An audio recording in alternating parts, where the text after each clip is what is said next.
همدغسې ما غوندې نور زرګونه پښتانه دي چې وروره ګله په عمر کې بد کار نه ده کړی ولې دا خلک ورته دوی خلک یې ملامتوي او بد بهتانونه یې ورپورې تړي او موږ او تاسو وژونکي او ویرونکي معرفي کوي نور دا وچ غیرت لرې کوي دومره چې ته وژل شوی دې خلکو ته قصې وکوي زه پښتون تباه یم زه پښتون برباد یم زه پښتون وژل شوی یم زه پښتون جنوساید شوی یم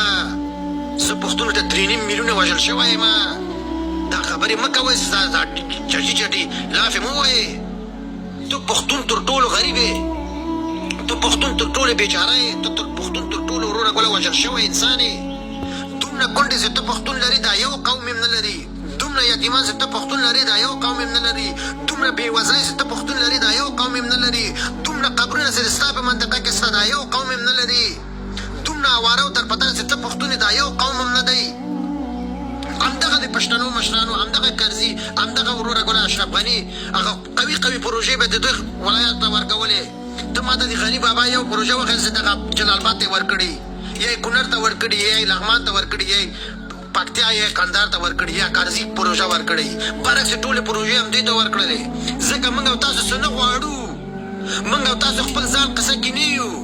موږ او تاسو وروره ګله وایي زه خیر د وطن زما د همدلته ناست یم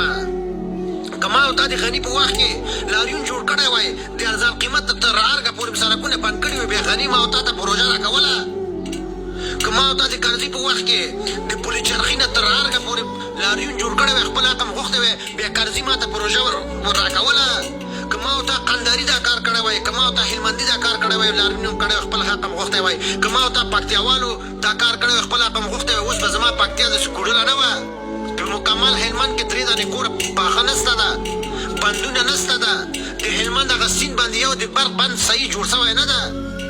همدغسې قندهار ته مې وګوره همدغسې نور ولایت ته مې وګوره تر ټوله بېسواده ما او تا پاتې یو په دې 20 کاله جمهوریت کې وروره ګوله د مکتب غوښتنه موږ نه ده کړې د پوهنتون په غوښتنه موږ نه ده کړې ولې خپله حق نه غواړئ وایي نور ته غواړئ خپل ځان دی ولې نه غواړئ اول ځان بیا جهان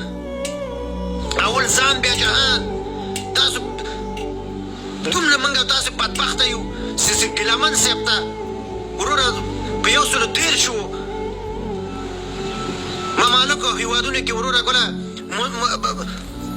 لاریونونه کوو دغه زما او ستا مهاجر راووتل ولاکه یو هم لاریون کړی یو وړوکی غوندې لاریون جوړ سو 500-600 نفره هغې کې وروره ګوله د هغه ملا صاحب چې شهید سو د هغې عکس یې میښی و د یو داسې غټ هغه هم جوړ نه که چې دغه مهاجرو ظلم هم دغه سپینه ماڼۍ کې ولاړ سوي وی خلکو ویلې وی بله ورځ ما د ورجینا پښتنو ته وویلې مال دغه مهاجر چې شړل کېږي مال چېسته دغه سپینې ماڼۍ مخې کې تاسو لاریون او دغه د مهاجرینو عکسونه نه لګوئ چېسته دغه په اروپا کې د مهاجرینو عکسونه ونه لګېدل